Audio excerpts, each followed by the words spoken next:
para todos os públicos.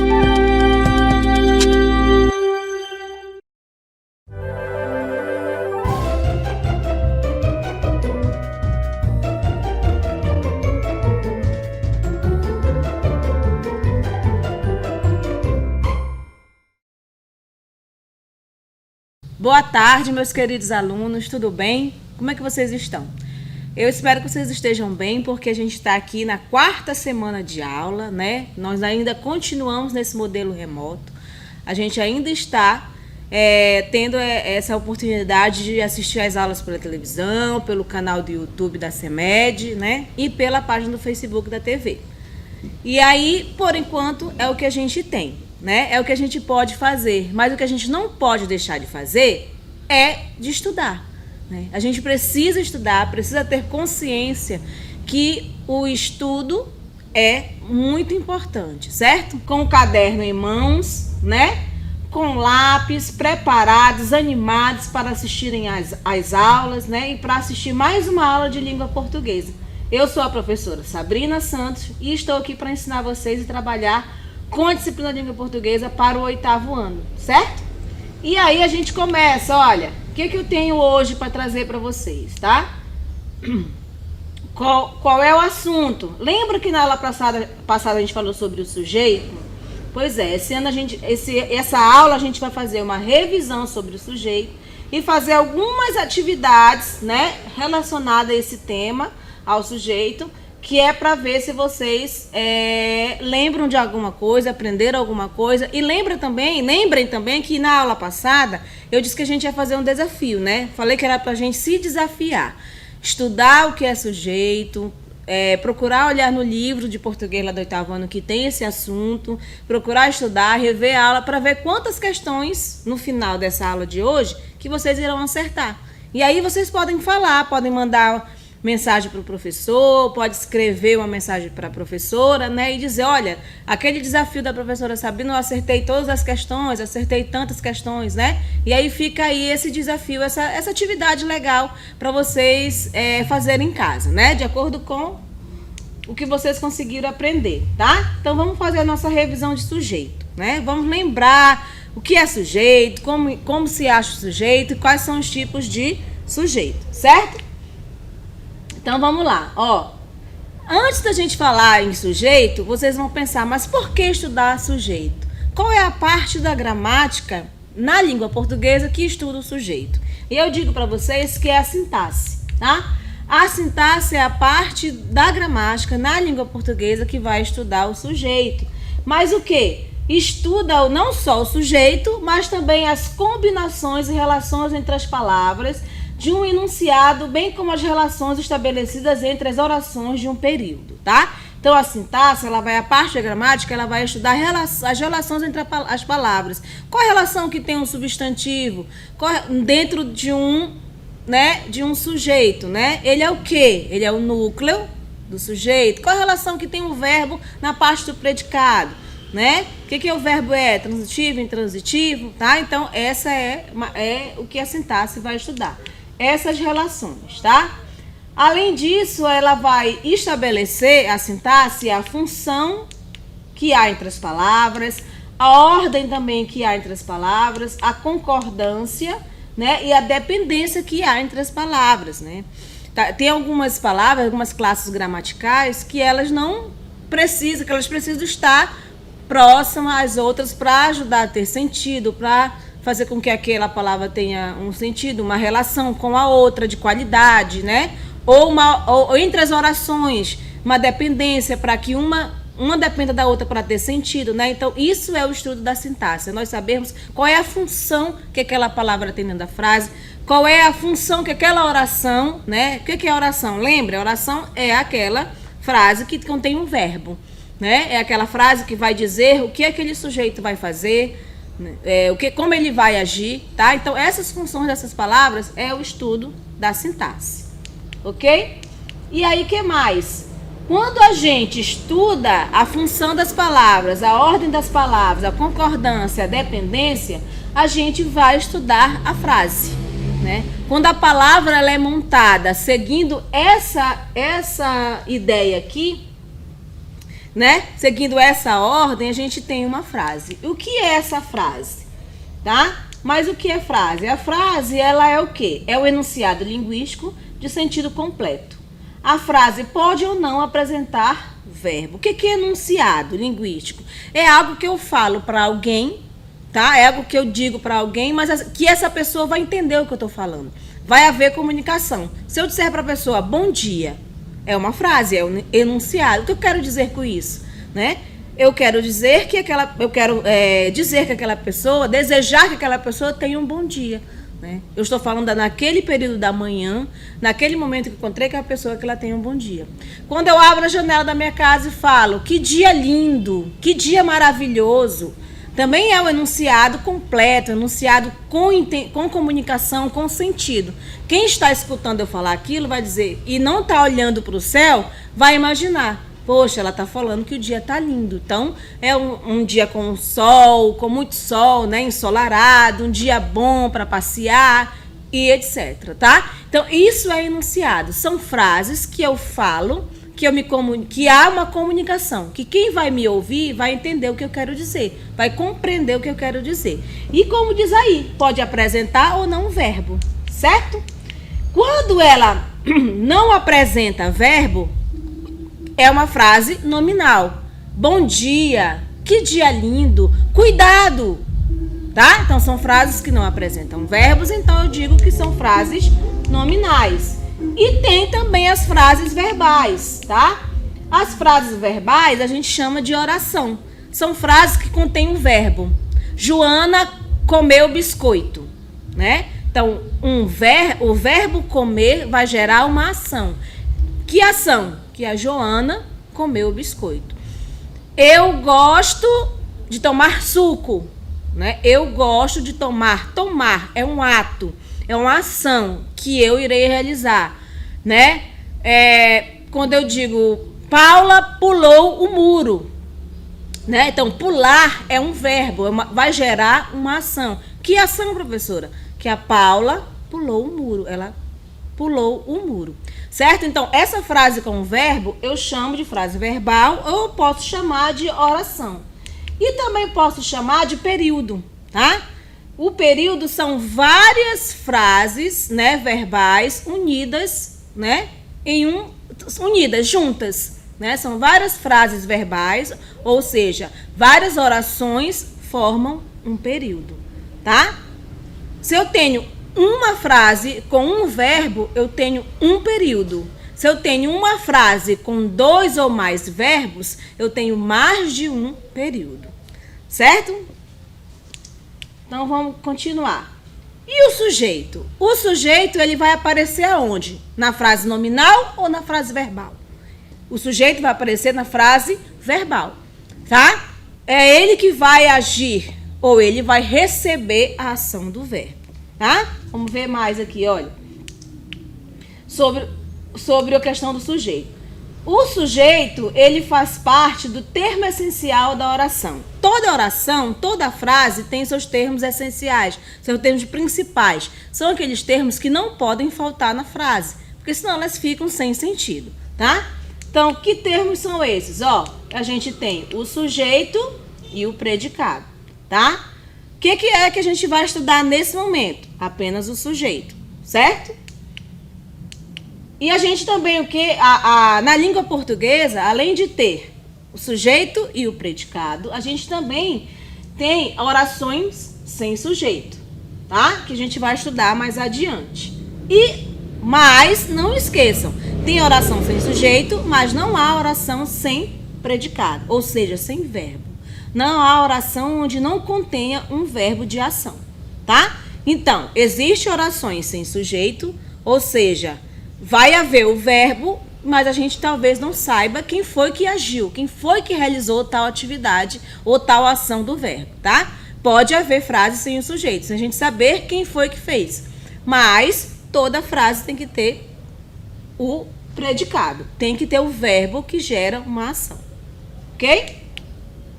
Então, como eu falei para vocês, né, a gente tem os termos essenciais da oração, sujeito e predicado, né, as orações sem sujeito, mas o destaque da nossa aula de hoje é sobre o sujeito, assim como foi também na aula passada, né? Como é que a gente pode conceituar o que é sujeito, definir o que é sujeito? De quem ou do que se fala. Pode aparecer antes ou depois do verbo. Estabelece concordância com o verbo ou locução verbal, tá? Então, o sujeito ele vem antes ou depois do verbo, tá? Mas, geralmente, né, nas frases a gente vê o quê? Antes do verbo, tá? Geralmente. Mas não significa dizer que não possa vir depois. O que mais?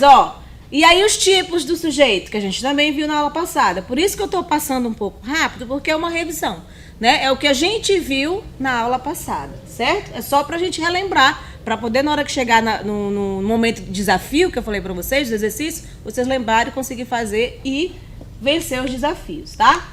Então, quais são os tipos de sujeito? A gente tem 2 tipos de sujeito, tá? Sujeito determinado e o sujeito indeterminado, tá? Então, a gente tem 2 tipos de sujeito, determinado e indeterminado. Só que, quando se fala de determinado, eu tenho mais 3 tipos. Sujeito determinado, ele pode ser simples, ele pode ser composto e pode ser oculto, tá? Então, tenho 2 tipos de sujeito, determinado e indeterminado.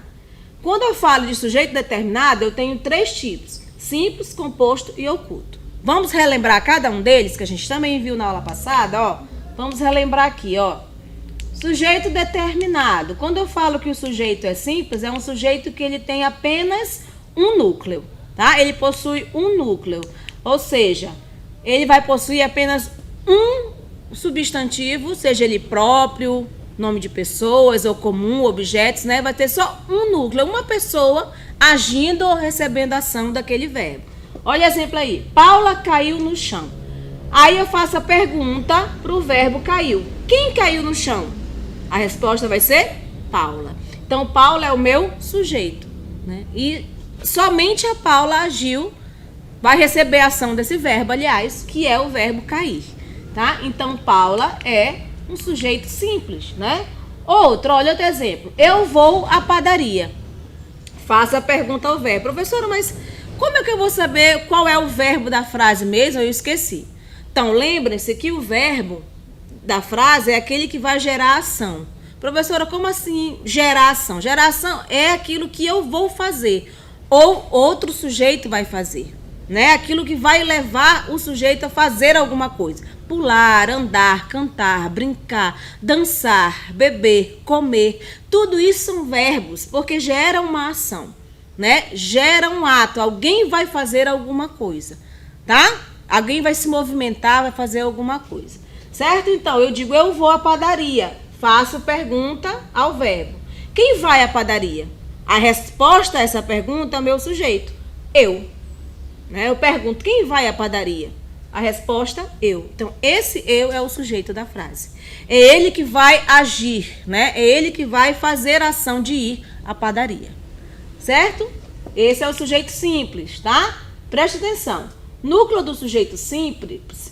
O núcleo do sujeito é a palavra que concentra a maior parte do significado do sujeito. Normalmente é representado por um substantivo ou pronome. Então, todo sujeito ele vai ter um núcleo. O núcleo é representado geralmente por um substantivo, seja próprio, né, substantivo simples, um objeto, ou seja, os pronomes pessoais. Eu, tu, ele, nós, vós, eles, tá? Então, esse é o sujeito, é o núcleo do sujeito. Então, Paula caiu no chão. Quem caiu no chão? Paula. Ele é o sujeito e também é o núcleo do sujeito. É a palavra, é um substantivo, é a palavra mais importante da frase. Certo? Continuando aqui, Ainda sobre o sujeito determinado, a gente tem um sujeito composto, né? Como é que se define o sujeito composto? O sujeito composto possui 2 ou mais núcleos, né? Ou seja, o sujeito composto ele vai ter 2 ou mais pessoas realizando aquela ação. Exemplo. Paula e Ricardo caíram no chão. Aí eu faço a pergunta ao verbo. Qual é que vai gerar a ação? Cair, né? Alguém cair gera uma ação. E eu pergunto, quem foi que caiu no chão? Né? Paula e Ricardo. Então aí eu tenho um sujeito composto, tá? Formado por dois substantivos próprios que irão gerar ação, que irão realizar ação ou sofrer ação, tá? Caíram. Outro exemplo que eu tenho aí, ó. Eu, você e meu primo vamos à padaria. Então aqui eu tenho 3 sujeitos, né? Tem 3 pessoas que irão realizar a ação de ir à padaria. Eu, você e meu primo. É um sujeito composto. Tá? Outro tipo de sujeito determinado, o terceiro, é o oculto, elíptico ou desinencial. Tá? O que é isso aí? Ocorre quando o sujeito determinado não está expresso na oração, mas pode ser facilmente identificado pela terminação do verbo. Ou seja, na hora que eu colocar a frase aqui, a gente não vai encontrar o sujeito explícito. Como assim explícito, professora? Expresso na oração. A gente não vai conseguir visualizar, né, claramente o sujeito, como aqui no caso de Paula e Ricardo. Né? Aqui a gente consegue visualizar claramente, está ali. São 2 sujeitos, 2 pessoas, está claro escrito ali que eles realizaram a ação de cair no chão, tá? Agora aqui não, aqui no sujeito oculto não vai estar claro, não vai estar escrito claramente quem foi que realizou aquela ação, tá? Como é que a gente vai saber então, professora? Pela conjugação do verbo. Tem que lembrar a conjugação do verbo, se é a primeira pessoa, a segunda pessoa, a terceira pessoa, do singular ou do plural, tá? Vamos ver aqui o exemplo, ó.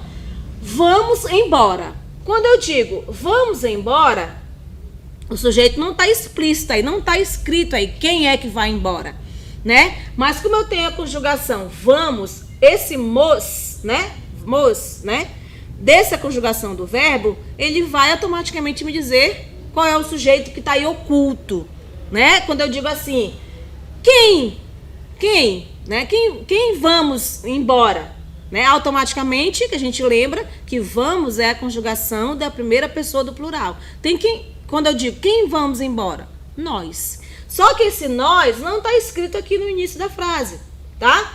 Como que nós vamos saber que é ele que é o sujeito que está oculto ali, ou seja, que não está escrito explicitamente? Pela conjugação do verbo, tá? Vamos, né? Quando eu digo pedir a você um favor, né? Pedir. Quem pediu? Eu. Pela conjugação do verbo eu sei, né? Pedir, tá? Então, pedir a você um favor. Sujeito oculto, por quê? Porque o eu, né, que combina com a conjugação verbal pedir, primeira pessoa do singular, não está escrito aí explicitamente, mas pela conjugação do verbo a gente sabe que ele está ali, subentendido, tá? Então, esse é o sujeito oculto. Agora, a gente tem o sujeito indeterminado. O sujeito determinado, ele tem também 3 maneiras de existir.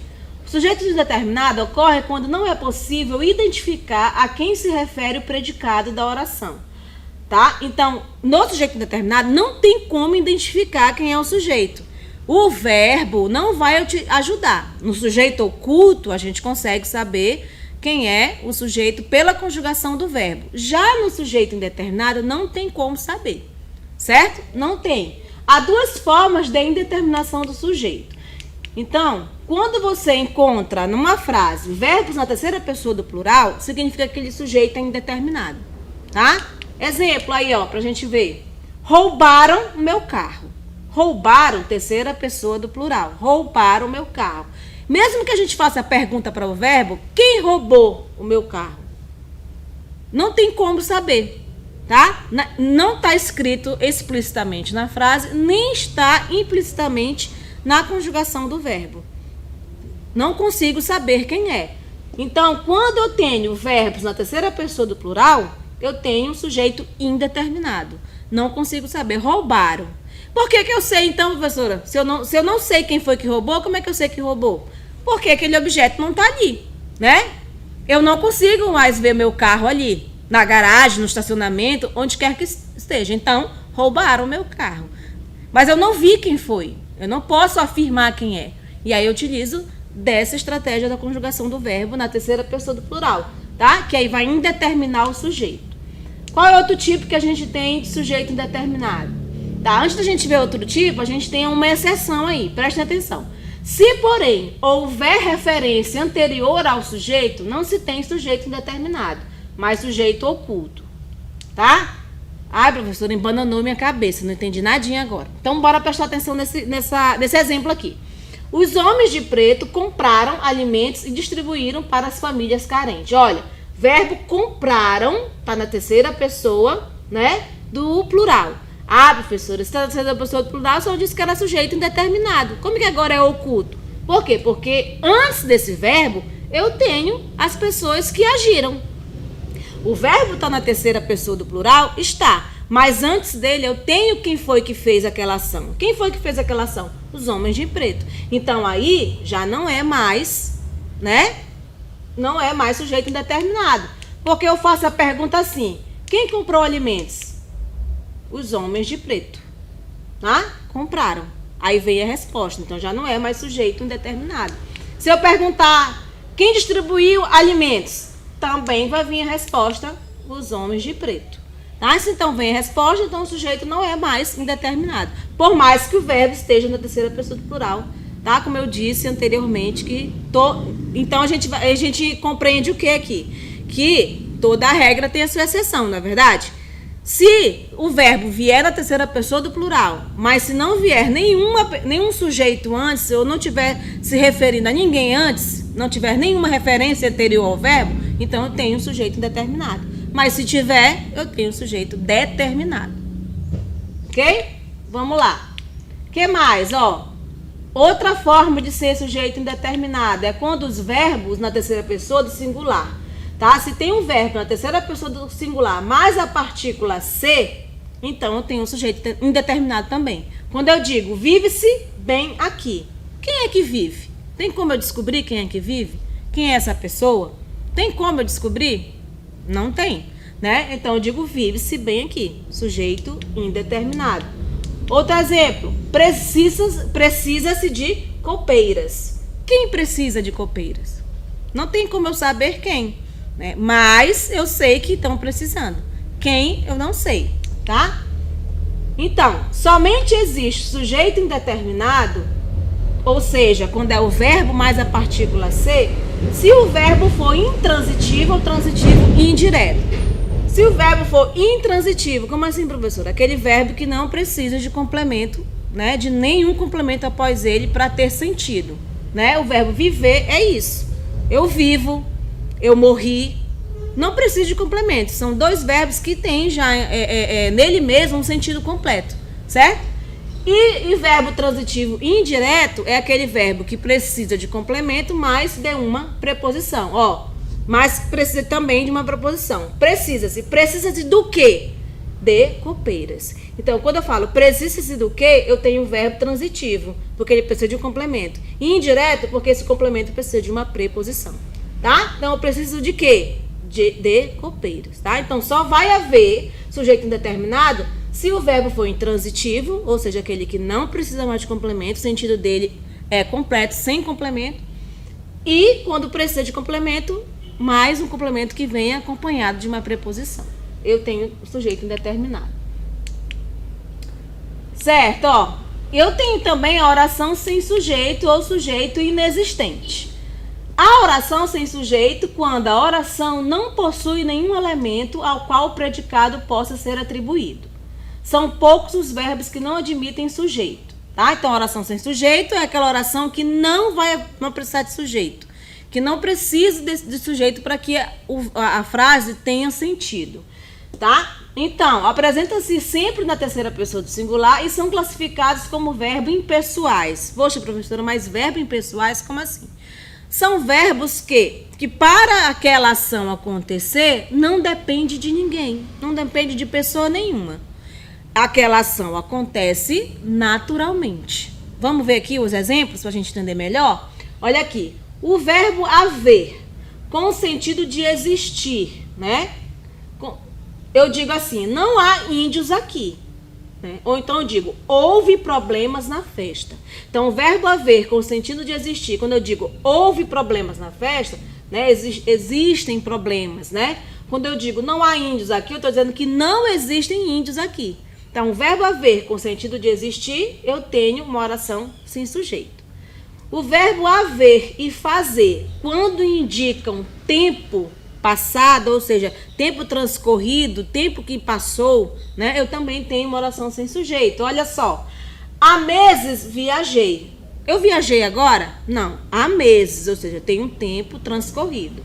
Faz meses que viajei. Foi agora que eu viajei? Também não. Faz com o sentido de tempo transcorrido, tá? Então é uma oração sem sujeito.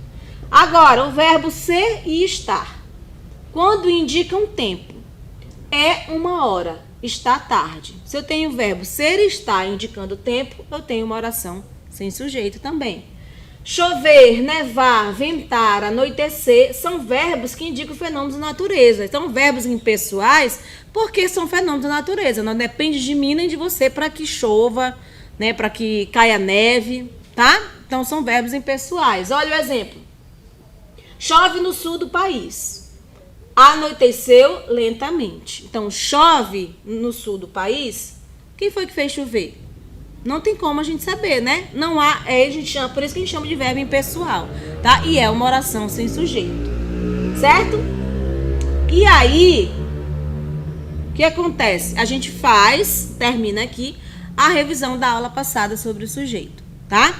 E agora a gente vai para os exercícios. Vamos ver aí quem vai aceitar o desafio aí.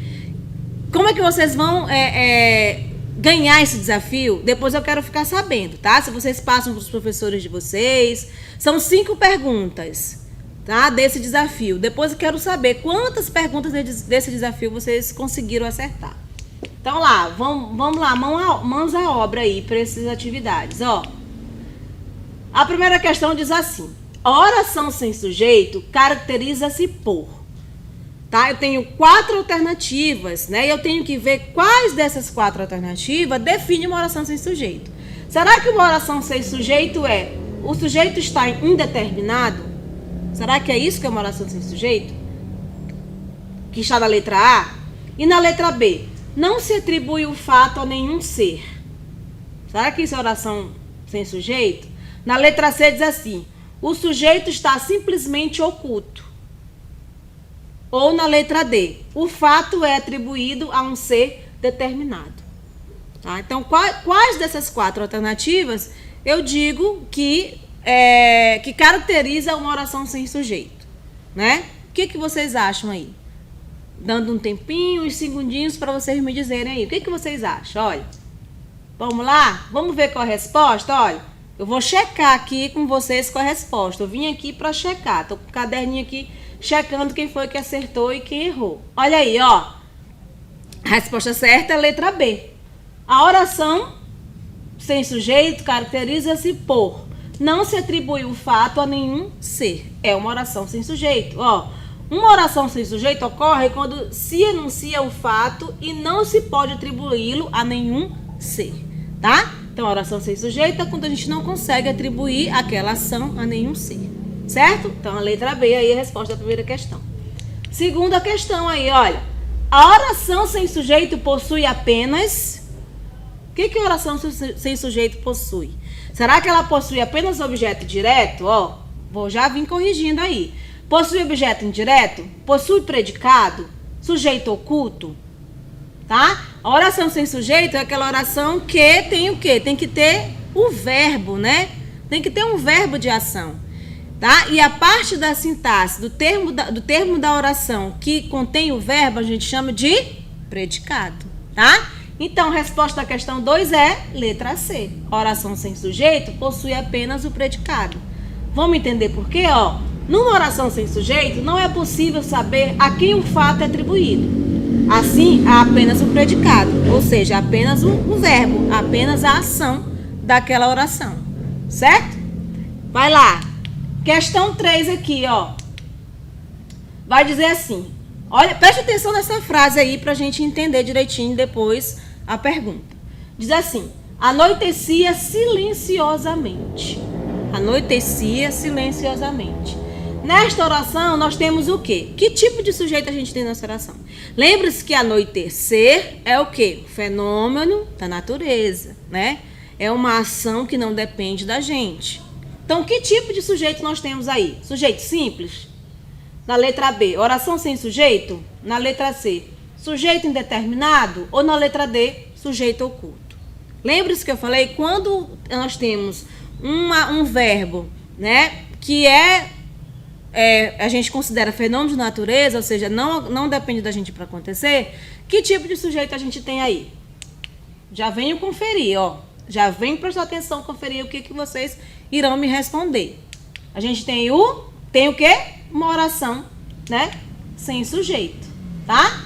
Então, verbos que exprimem fenômenos meteorológicos indicam orações sem sujeito, tá? Então, quando a gente tem um verbo que exprime fenômenos da natureza ou da meteorologia, a gente tem uma oração sem sujeito. Ele deu até outro exemplo ali. Choveu muito naquele dia, tá? Também é uma outra oração sem sujeito. Certo, ó. E aí? 3 questões já. Quantas vocês já acertaram? Quero ficar sabendo depois aí quantas vocês já acertaram, tá? Lembre-se que são 5 questões. A gente já fez 3. Bora ver a quarta aqui, ó. Presta atenção na frase. Será muito cedo? É uma pergunta, né? Tem um ponto de interrogação. Será muito cedo? A outra frase. Como está calor? Né? Quais são os sujeitos destas orações? E aí? Então, eu tenho 2 frases. Será muito cedo? A outra. Como está calor? Quais são os sujeitos dessas orações? São orações sem sujeito? Na letra A. Na letra B diz cedo e calor. Na letra C, muito e como. Na letra D diz nenhuma das anteriores. Qual seria a resposta para essa quarta questão? Olha aí. Já estou chegando para conferir a resposta de vocês aí. Qual seria? Ó, oração sem sujeito. Tá? Como está calor? Né? Eu estou simplesmente falando, né, descrevendo aquele momento, aquele dia, né? Do que a gente está vivendo, né? Então, olha a explicação daí. Ambas orações exprimem fenômenos meteorológicos, né? Seus verbos são de ligação. Como assim, professora, verbo de ligação? São verbos que não vão exprimir ação, tá? São verbos que não geram ação. Elas apenas vão ligar, né, o sujeito ao acontecimento, tá? Só de forma de ligação, mas sem gerar ação. Apresentam, assim, características das orações sem sujeito, tá? Então, fenômenos de natureza, fenômenos meteorológicos, tá? O verbo haver, com sentido de existir, tudo são orações sem sujeito, certo? A última aí, vamos ver a última questão. Defina o tipo de sujeito desta oração. Olha, fazia um calor infernal no sertão. Que tipo de sujeito eu tenho aqui? Fazia um calor infernal no sertão. Lembre-se do verbo fazer? Né? Qual é a particularidade do verbo fazer aí? Tá? É fenômeno da natureza? É tempo decorrido? Né? Tem que lembrar isso. Se vocês lembrarem isso, vocês vão lembrar, vão saber, aliás, qual a resposta dessa questão. É sujeito indeterminado? Oração sem sujeito? Sujeito simples ou sujeito oculto? E aí? Lá vem eu para conferir novamente. O que vocês acham? 5 questões aí. Me digam quantos vocês estão acertando, né?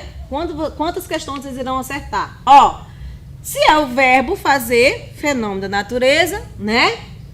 Então é oração sem sujeito, mais uma vez, né? Olha aí.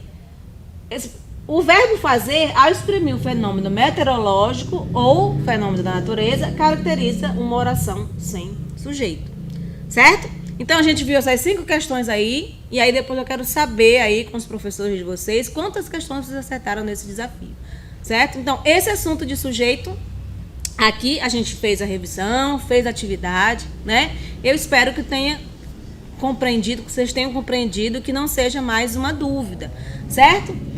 E aí, para finalizar nossa aula, mais uma vez eu venho com a minha figurinha de máscara, né? Com a máscarazinha, certo? Com a máscara para dizer, cuidem-se, continue usando máscara, se forem sair de casa, precisarem sair de casa, continue usando máscara e usando álcool em gel, que tudo vai ficar bem, logo a gente vai se ver novamente nas escolas, ok? Então, beijos, boa tarde, até a próxima aula.